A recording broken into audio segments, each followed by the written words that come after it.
going on, everyone? We're in Hamilton today, close to the Pier 4 period development, which is on the northwest end. I wanted to kind of come down here today because our topic is going to be building wealth through real estate investing.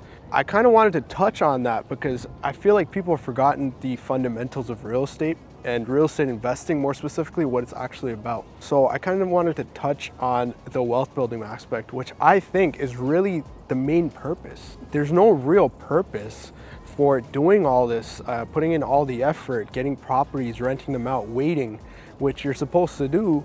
You know, just a long-term part about real estate investing, which is wealth building. That's why we do it. The cash flow is great. Sometimes, you know, you get a little bit extra rent on top of your mortgage and your expenses, but that's not what's going to make you wealthy or rich. So we wanted to go over that today. So you're probably wondering, since I'm talking about wealth, like what do I really mean? So I'll give you a dictionary definition. So wealth is having abundance of resources and material possessions. I don't completely agree with the material possessions part necessarily, but I think, long story short, it's having more than you need. And that's not about greed. Even with real estate investing, you're not doing it to be greedy. The whole purpose of wealth building is so long term, you're not worried about getting fired and like just not being able to pay the bills or not being able to have security in your life, not being able to provide your family with security. And to go a step further, I would say a lot of it has to do with freedom. People forget that it doesn't matter how much money you have or what you're doing for a living. If you don't have time, that's the most valuable resource you could have, right? Being wealthy, it allows you to kind of like take a step back and create even more income without actually having to be really involved, because with your money, you can buy someone else's time to do the same tasks. You don't need to do that stuff. And you have time. You have time to spend time with your family, do things you actually want to do. And coming back to real estate investing, for me, that's not really all it was about. But as I am getting a little bit older, I'm seeing more and more why that part about all of this is so important and why it's at the very core of why you should even be doing this, because it is a long-term business, so you need to have long-term goals. All right, so I wanted to talk about a big misconception that seems to be going on with real estate investing, especially more recently, because you know, you see it more and more on social media. So people think this thing is like a get-rich-quick scheme sometimes. You know, I've spoken to people, they're like, oh, how can I quickly do this and quickly do that and then, you know, end up with this result? I'd be lying to you if I told you that was even a possibility. It might be if you get lucky, but honestly, for most people, don't come with that mindset. This isn't a short-term business. This is a long-term growth kind of based, I would say, investment, and as most investments should be. But with this, it's really where you reap the most rewards and you learn the most and you can really capitalize. So don't think short-term. This isn't a get-rich-quick scheme.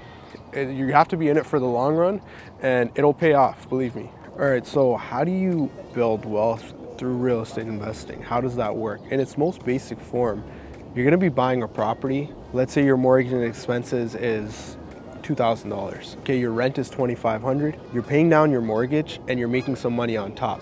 Now, what really happens in the background is you're paying your mortgage down every year, right? On top of that, as an added bonus, real estate is one of the few assets that's known to consistently appreciate. It's time tested.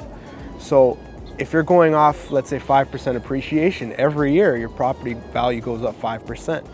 And that's on the value of the property, not what your down payment was. So if it's 500K, it's 5% on 500K, right? And another additional bonus, which I would say is not even just a bonus, it's important to have to cover any unforeseen circumstances, is cash flow.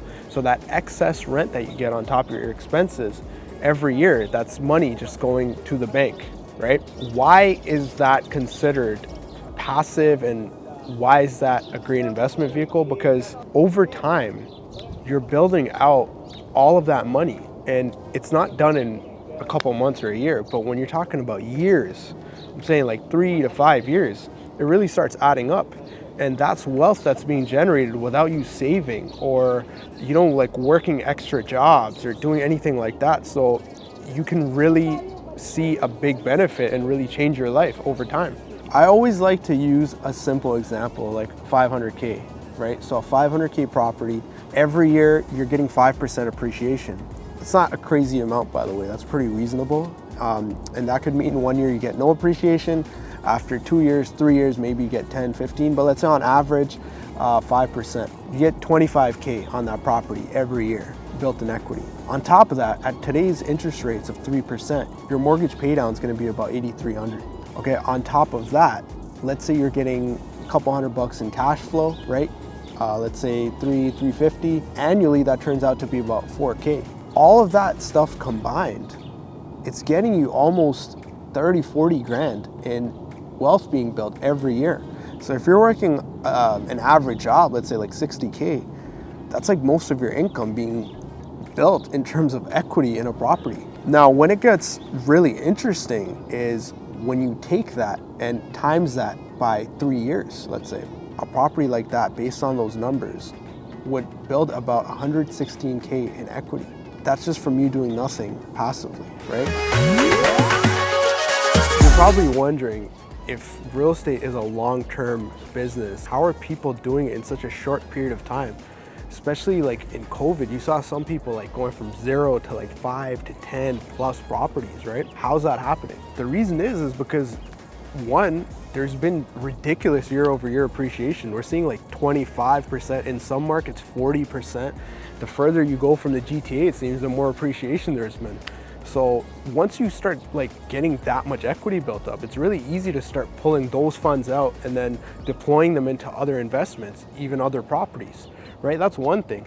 Now, I wouldn't like credit that to being everyone's, I guess, success and what's behind their success. A lot of times, like some people are just creative. They find really good deals. If I find a deal that's, let's say 500K, again, 500K example, rentals are 50K, and you know, it reappraises at 700K. What I get back is about 540K. So not only do I get my down payment back, I get my rental money back too, and I just leave 10K in the deal.